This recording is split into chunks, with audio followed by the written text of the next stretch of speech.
Welcome back to the channel, guys. Welcome back to the channel. So today's case is a case of Hannah Kahugani Inyama and her son Emmanuel Inyama. Now, Emmanuel Inyama was found wrapped in a blanket in their home in Nairobi's South B estate.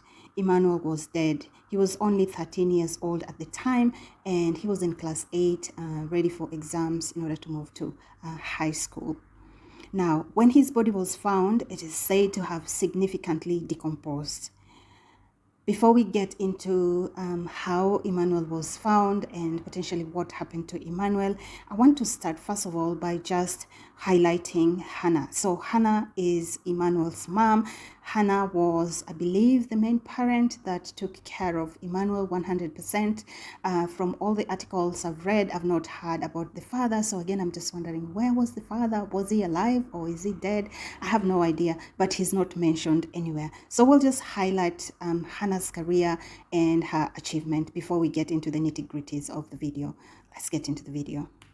I believe at the time of this incident, although not 100% sure, and I'll explain why later, but I want to believe at the time of the incident, Ms. Hannah was working as an academic lecturer at the University of Nairobi. If you guys don't know, University of Nairobi is probably one of the biggest universities in, I would say, East Africa. Don't quote me on that. She was in the Department of Nursing Sciences at the University of Nairobi. Hannah was, by extension, actively a trainer. So Hannah was a trainer for healthcare providers on emergency courses such as neonatal resuscitation, basic and advanced life support. So again, a very crucial member of staff, if you ask me.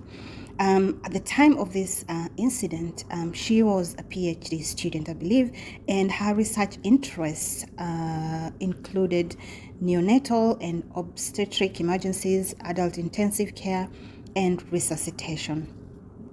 These days, I've seen her LinkedIn profile. If that is her, she's been listed as a lecturer at Kenyatta University.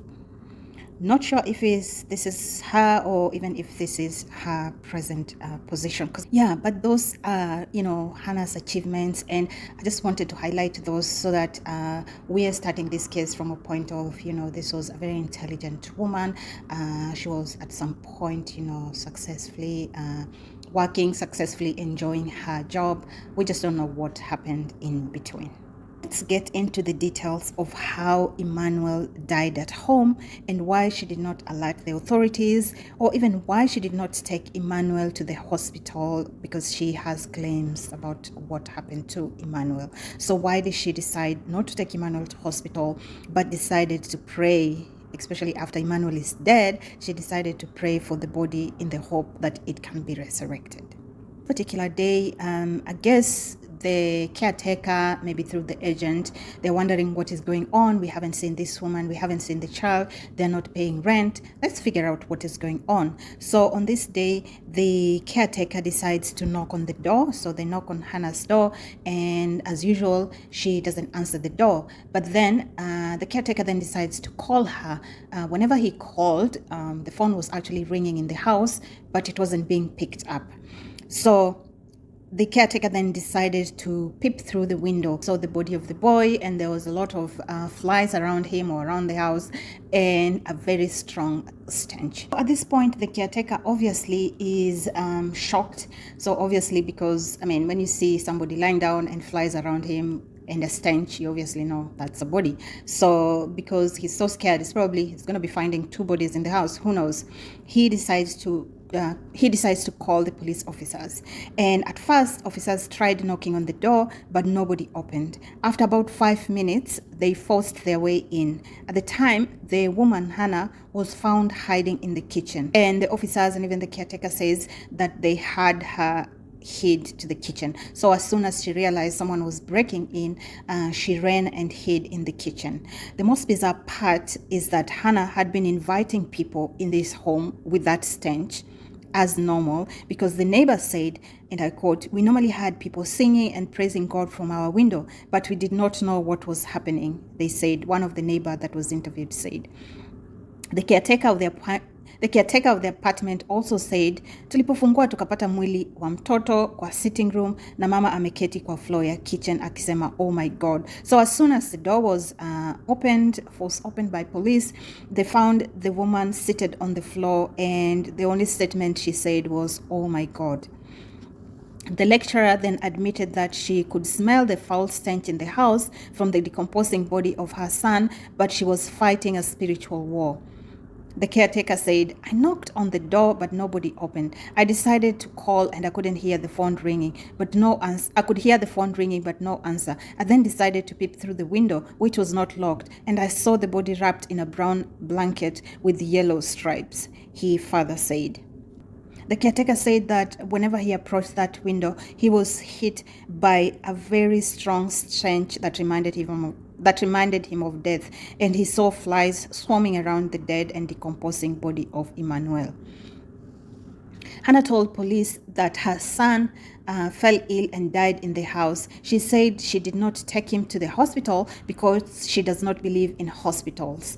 Hannah said the boy had fallen and died in her 6th floor apartment. She said she did not take him to hospital because she doesn't believe in hospital. This is really ironic because she is an active trainer of medics. Like, she is like training nurses and doctors. So this is just the most weird part of this case.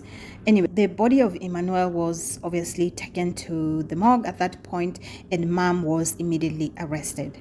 Thing about post-mortem report on Emmanuel's body is that it contradicted that statement that Hannah made. So that statement that the mother said that she had fell sick and died in the house, and that he fell. So she was arguing that he fell and that's why he was sick, and that's why he eventually died. But according to the report, Emmanuel died of stomach ulcers and obesity-related complications, which obviously is contradicting, the earlier reports that police were given. According to the government pathologist, Peter Ndegwa, the autopsy revealed that Emmanuel could have been stressed and was almost 100 kilograms. He was unkempt, his hair was unshaven, he was not in a very good state, and he was obese. Could have been stress induced. So I'm thinking, could this have been part of the money problems they were facing in the household? Perhaps the child was, used to getting whatever he wanted, but then all of a sudden the mom couldn't even afford to buy him those things. I'm pretty sure ulcers is usually a part of or stems from stress. Mortem findings also showed that Emmanuel did not have any physical injuries on the body. When he was found, he was lying in the sitting room of the 2-bedroom apartment, covered in a blanket. There were flies swarming around his body, and a foul stench smell filled the room. Put on the screen the last tweet that is believed her mom tweeted, which police now believe indicated like when she actually started facing financial stress. So that was way back in September 13. Now, I'm not really sure. I wonder if because she decided to pursue her PhD program, she did not have time to then attend to lectures, or usually they go hand in hand. So I'm thinking, at what point was she not getting paid? Why was she not getting paid? Clearly, she's a lecturer. But I know the university has had a lot of financial issues. So maybe they weren't getting paid at work or something like that. I'm not sure. This is just me speculating. So it is believed that at the time, she was going through a lot of financial struggles, and these struggles may have started in 2013. So now you're imagining we're in 2019. That's a lot of time. So she was probably surviving on her savings and maybe family support, friends supporting her. One of the watchmen at the apartment said that the reason she failed, or she never opened her door anymore, whenever even the watchman knocked or caretaker knocked, was because of the rent arrears, always scared of being thrown outside the house. And she could no longer afford to pay the 40K, so 40,000 Kenya shillings, which was the amount payable on a monthly basis for that particular apartment in South B.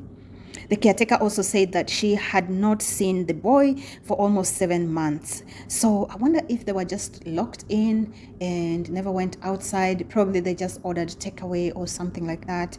I'm not sure. The tenant, Hannah, had a help previously, but the help left towards the end of last year, which is 2018. And since then, she had been staying with the son alone. At the same time, some relatives also mentioned that they had suspected that she was showing some signs of depression and even withdrawal. They said that she was a very jovial and talkative person, but changed in the last few months and would hardly talk to people. So now let's look at the court. What has happened so far? Has Hannah been charged? Hannah was arraigned in court just a month following the findings, and the detective handling the case told Makadara Chief Magistrate Heston Nyaga that Inyama is not mentally stable to stand trial over the death of her son Emmanuel. According to a psychiatric report which the officer cited, Hannah is not in the right state of mind and was put on immediate medication to help with her mental condition. So Hannah was then released to her family and ordered to continue taking her medication, but she was supposed to be reporting to the police once a week. So that was what the court determined. That was what the magistrate determined. So basically, she was declared mentally unstable to stand trial over the death of her son, Emmanuel. So for me, when I first heard about this case, I think it was pretty obvious. Cases like this, usually, they're not rare, actually, they happen a lot, but they usually happen a lot in the West. But I guess these days, there's no difference between the West and, Africa anymore. Like, we're just one and the same. The cases are becoming very, very similar. So in cases like this, usually it's just a case of somebody losing their mind. So little Emmanuel was laid to rest. It's unfortunate that Emmanuel didn't get to sit his final primary school exams, which we've been told he was preparing for. He was in a private school, and just such a sad ending for this boy, because we really don't know what happened in those final moments. Was he struggling to breathe? What really happened? Like, the mom just needed to take him to a hospital and worry about bills later. I don't know. But then when you're mentally unstable, you're not thinking straight, you don't even know what to do. So just really, really another heartbreaking case. But yeah, I would say this is a closed case. I really don't think there's much they can do to this woman, considering she's mentally unwell. Mental health, she may never even recover, is something that she probably just has to deal with now. She has to manage it constantly. So I don't think they're going to bring her back to court. I don't see the need, first of all, because they potentially could charge her for negligence, and she didn't even tamper with the body was just laying there. So again, she can't be charged for tampering with the body, but she can obviously be charged for negligence and lack of care. But considering her condition, I don't think it's going to happen. So I think this is pretty much a closed case. So once again, guys, thank you so much for coming back to my channel. Thank you for watching this video. I really enjoyed doing cases like this, cases that have been sort of determined. So I'm starting to do a lot more of longer videos as well, where I really go into my investigative mode, because I enjoy really just researching information and putting it together and presenting it for you guys. So that's it for this video, guys. That's it for this video. Thank you so much for coming back to my channel. Thank you for watching this video, guys. If you're not subscribed, you know what you need to do. Please make sure you subscribe to the channel on your way out. Please make sure to turn on that post notification bell. Make sure you engage with me in the comment section as well. I love reading your comments and engaging with you. I'll catch you in the next one. Bye.